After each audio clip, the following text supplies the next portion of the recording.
اللہ تعالیٰ جل شانہ نے قرآن مجید میں ارشاد فرمایا کہ جو اللہ سے ڈرے، تقوی اختیار کرے، ہم اس کے لیے راستہ نکال دیتے ہیں، اور جو اس پر بھروسہ کرے وَمَن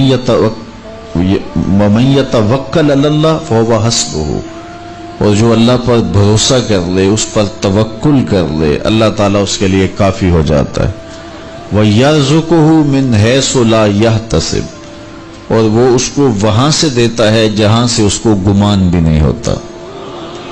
تو تقوی اور توکل اگر یہ نصیب ہو جائیں تو یہ من کی پاکیزگی کا ذریعہ تو ہیں ہی ہیں، اس سے رزق میں بھی کچھ شادیاں پیدا ہوتی ہیں، اور خزانہ غیب سے اللہ تعالیٰ رزق عطا فرماتا ہے۔ رزق کی برکت کا ایک بہت بڑا ذریعہ شکر ہے، شکران نعمت۔ جب ہمیں نعمتیں ملتی ہیں تو ان پر اللہ کا شکر ادا کریں، تو اس کا عملی نتیجہ یہ ہے کہ پھر ہمیں برکتیں نصیب ہوں گی۔ فرمایا لئن شکرتم لازیدنکم، اگر تم اس کی نعمتوں کا شکر ادا کرو گے تو وہ تمہیں اور زیادہ عطا فرمائے گا۔ اس نے ہمیں جو نعمتیں عطا کی ہیں اتنی زیادہ ہیں کہ ہم ان کو شمار بھی نہیں کر سکتے۔ فرمایا گیا کہ اگر ان کی نعمتوں کو تم گننا چاہو تو گن نہیں سکتے ہو۔ تو اس نے ہماری ضروریات کو پورا کیا ہے۔ جو سب سے زیادہ ہماری ضرورت، مادی ضرورت ہے اس دنیا کے اندر، وہ آکسیجن ہے، اور وہ کسی کو آکسیجن کا سلنڈر اپنے ساتھ نہیں رکھنا پڑتا۔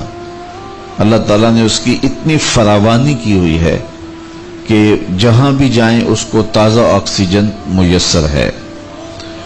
تو یہ جتنی زیادہ ضروری تھی اس قدر ہی زیادہ فراواں ہمارے لیے رکھی گئی ہے۔ اگر ہمیں آکسیجن خریدنی پڑتی تو ایک آدمی کو ایک دن میں کتنے سلنڈر چاہیے تھے، اور پھر کس قدر زندگی میں دقت اور مشقت آ جاتی۔ اس کے بعد دوسری چیز جو ہمیں چاہیے وہ ہے پانی۔ آکسیجن کے بعد پانی کے بغیر ہم زیادہ دیر نہیں اپنے آپ کو برقرار رکھ سکتے، حتیٰ کہ ایک خاص مدت تک پانی نہ ملے تو موت واقع ہو جاتی ہے۔ تو پانی کو بھی فراواں رکھا گیا ہے۔